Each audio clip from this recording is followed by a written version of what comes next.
जैसा कि आप सबको पता है कि कल शाम को मैंने ट्विटर के माध्यम से ये बताया था कि आज सुबह 10 बजे मैं ईडी पर एक बहुत बड़ा एक्सपोजे करने वाली हूं।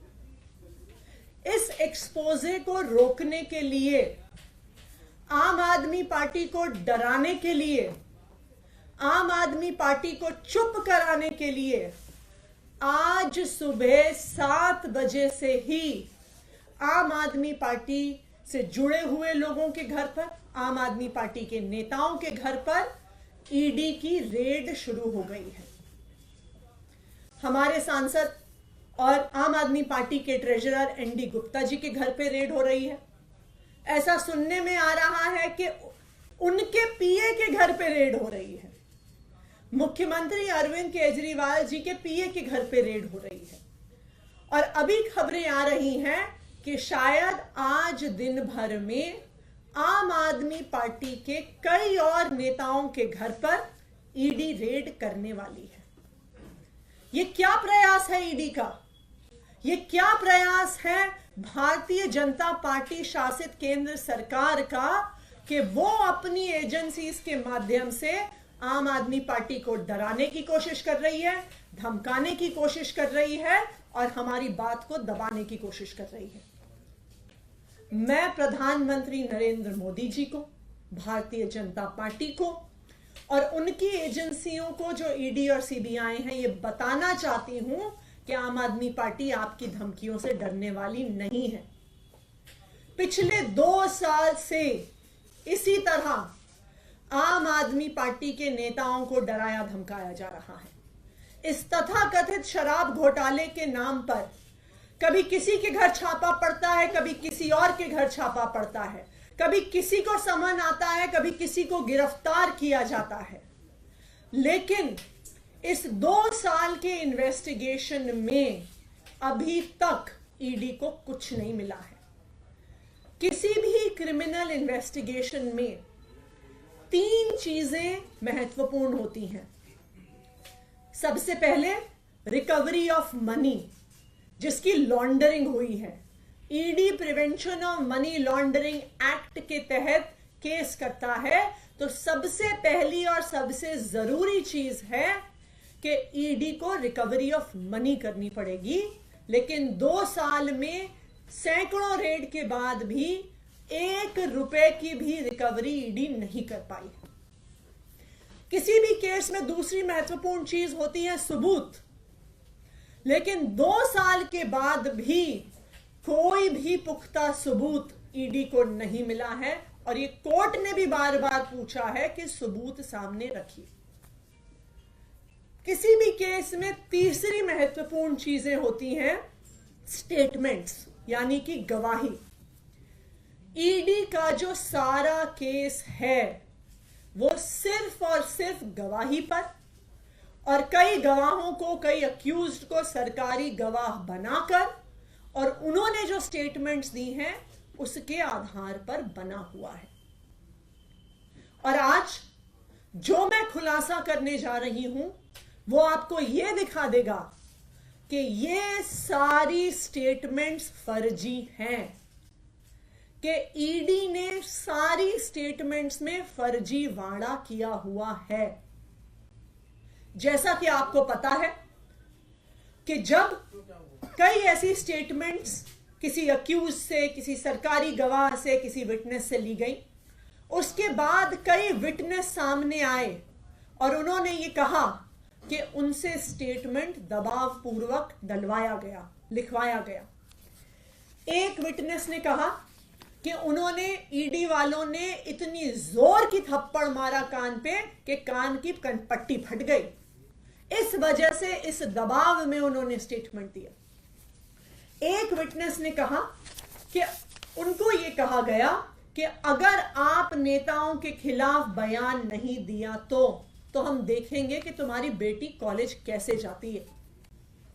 एक और विटनेस को डराया गया, उसको कहा कि तेरी बीवी को अरेस्ट कर लेंगे, तेरी बीवी को जेल के अंदर डाल लेंगे अगर तुमने आम आदमी पार्टी के नेताओं के खिलाफ स्टेटमेंट नहीं दिया। तो बार बार अलग अलग लोगों को डरा के धमका के गलत स्टेटमेंट साइन कराई गई। अब कैसे पता चलेगा कि जो स्टेटमेंट ईडी ने कोर्ट में सबमिट करी है क्या वो सही थी स्टेटमेंट? क्या गवाह ने कुछ और कहा था? क्या वो डरा धमका के ली गई है? इस देश में पुलिस के द्वारा, इन्वेस्टिगेटिंग एजेंसीज के द्वारा इस प्रकार का डराना धमकाना रोकने के लिए 2020 में सुप्रीम कोर्ट ने एक ऑर्डर दिया था। ये एक बहुत फेमस ऑर्डर है, Paramvir Singh Saini versus Baljit Singh and others. 2020 का सुप्रीम कोर्ट का ये ऑर्डर है और इस ऑर्डर के तहत किसी भी इन्वेस्टिगेटिंग एजेंसी को अपनी इंटेरोगेशन सीसीटीवी कैमरा की निगरानी में करनी होती है। इस जजमेंट के तहत यह बहुत स्पष्ट तौर से लिखा है कि यह जजमेंट ईडी पर भी लागू होता है। ना सिर्फ इतना, इस ऑर्डर में यह भी साफ तौर पर लिखा है कि सीसीटीवी कैमरा की फुटेज सिर्फ वीडियो फुटेज नहीं हो सकती है। इसमें लिखा है CCTV cameras that have to be installed must necessarily consist of audio as well as video footage. यह सुप्रीम कोर्ट का आदेश है। क्यों? क्योंकि अगर ऑडियो और वीडियो फुटेज नहीं होगी तो यह सबूत नहीं बचेगा कि क्या किसी विटनेस को डराया गया, क्या किसी विटनेस को धमकाया गया, जो विटनेस ने बोला और जो कागज में लिखा गया क्या वो एक ही चीज है या वो अलग अलग चीज है। इसीलिए सुप्रीम कोर्ट ने यह आदेश दिया। इसी आदेश को रीआइटरेट किया सीबीआई के स्पेशल कोर्ट में एक्साइज पॉलिसी मैटर में ही जस्टिस एमके नागपाल ने, और यह किया उन्होंने 19 जुलाई को, जब एक अक्यूज्ड ने ईडी की सीसीटीवी की फुटेज मांगी। तो इसी सुप्रीम कोर्ट के ऑर्डर का हवाला देते हुए एमके नागपाल जी ने कहा कि यह हर विटनेस का, हर अक्यूज्ड का अधिकार है कि उन्हें सीसीटीवी फुटेज मिले with audio and with video. अब आप सुनिए, अब मैं आपको एक ऐसा फैक्ट बताने वाली हूं जिससे आपके रोंगटे खड़े हो जाएंगे। जब एक अक्यूज्ड ने कुछ दिन पहले कोर्ट में एप्लीकेशन डाली और कहा कि मुझे सीसीटीवी फुटेज चाहिए, तो क्या हुआ? उन्होंने एप्लीकेशन क्यों डाली? क्योंकि उनका, जो ये अक्यूज्ड थे, एक सरकारी गवाह से ईडी में आमना सामना करवाया गया। उस आमने सामने में सवाल जवाब हुए, स्टेटमेंट्स दी गई, अक्यूज्ड द्वारा दी गई, सरकारी गवाह द्वारा दी गई। इस पूरी प्रक्रिया में उस कमरे में एक सीसीटीवी कैमरा लगा हुआ था। यह पूरी प्रक्रिया सीसीटीवी कैमरा की निगरानी में हुई। लेकिन जब वो स्टेटमेंट कोर्ट में जमा कराई गई तो अक्यूज्ड ने देखा कि जो बात कमरे के अंदर हुई थी और जो बात कागज पर आई है वो दोनों अलग अलग हैं। और इसीलिए इस केस के उस अक्यूज्ड ने सीसीटीवी फुटेज के लिए एप्लीकेशन डाली। और आपको पता है, जब ईडी ने वो फुटेज दी तो उन्होंने उस फुटेज का ऑडियो डिलीट कर दिया। सिर्फ वीडियो फुटेज दी गई, ऑडियो फुटेज डिलीट कर दी गई और सारा एविडेंस कि वास्तविक तौर पे उस कमरे में क्या बात हुई थी, उस सारे एविडेंस को ईडी द्वारा डिलीट कर दिया गया है। और ना सिर्फ उस एक मैटर में, आम आदमी पार्टी के पास विश्वसनीय सूत्रों से यह खबर है कि जब से ये एक्साइज पॉलिसी का इन्वेस्टिगेशन शुरू हुआ है, पिछले 1.5 साल की सारी इंटेरोगेशन, सारे सवाल जवाब जो हुए हैं ईडी में, सबकी ऑडियो फुटेज को डिलीट कर दिया गया है इन्फोर्समेंट डायरेक्टोरेट द्वारा, ईडी द्वारा। ये क्या दिखाता है कि जो एक तो रिकवरी नहीं हुई, सबूत नहीं मिला, और जो स्टेटमेंट्स थी, जो एकमात्र आधार थी ईडी के केस का, वो सारी स्टेटमेंट्स भी फर्जी हैं। क्योंकि अगर स्टेटमेंट फर्जी नहीं होती तो आपको ऑडियो डिलीट करने की क्या जरूरत थी। तो आज देश के सामने ये बात आ गई है कि यहां पे घोटाले की जांच नहीं हो रही है, ईडी की इस जांच में ही घोटाला है। आज मैं ईडी से पूछना चाहती हूं, मेरा पहला सवाल ईडी से, कि ये ऑडियो रिकॉर्डिंग्स डिलीट करके ईडी किसको बचाना चाहती है? ईडी क्या छुपाना चाहती है जिसकी वजह से उन्होंने पिछले 1.5 साल की सारी ऑडियो रिकॉर्डिंग्स डिलीट कर दी हैं? मेरा ईडी से दूसरा सवाल कि आप देश के सामने, आप कोर्ट के सामने पूरी डिटेल्स रखिए कि पिछले 1.5 साल में आपने जितनी इंटेरोगेशन करी है, जितने सवाल जवाब करे हैं, उनमें से कितनी इंटेरोगेशन और सवाल जवाब के ऑडियो आपके पास आज मौजूद हैं। अगर ईडी ऑडियो रिकॉर्डिंग्स कोर्ट के सामने, देश के सामने नहीं रख पाती है, तो इस इन्वेस्टिगेशन का सारा दूध का दूध, पानी का पानी हो गया कि ना पैसे की रिकवरी, ना सबूत, और ना ही स्टेटमेंट्स का कोई भी सबूत कि वास्तविक तौर पे विटनेसेस ने क्या कहा है। तो आज मैं ईडी को चैलेंज कर रही हूं, और इसी चैलेंज को हमने कोर्ट में भी रखा है सामने।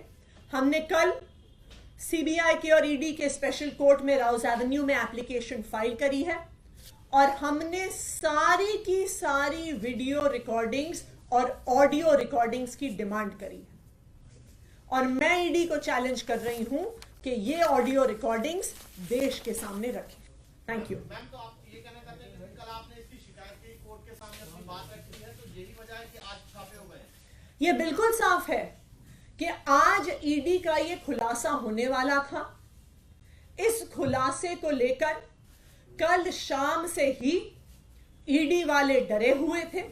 वो अलग अलग जगह फोन करके पूछ रहे थे कि किस चीज पर खुलासा है, किस चीज पर खुलासा है।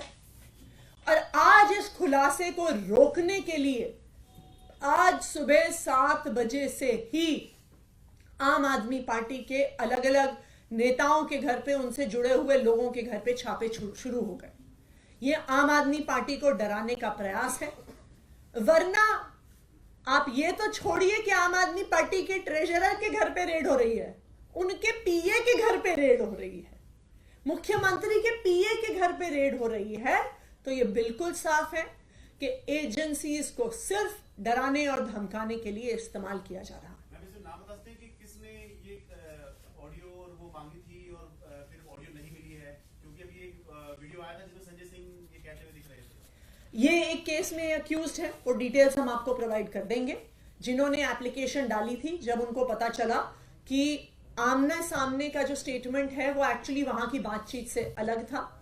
कल जो एप्लीकेशन डाली है वो हमारी पार्टी के जो अक्यूज्ड हैं इस केस में, उनकी तरफ से डली है, और उसमें हमने ईडी से सारी वीडियो रिकॉर्डिंग्स और सारी ऑडियो रिकॉर्डिंग्स मांगी हैं।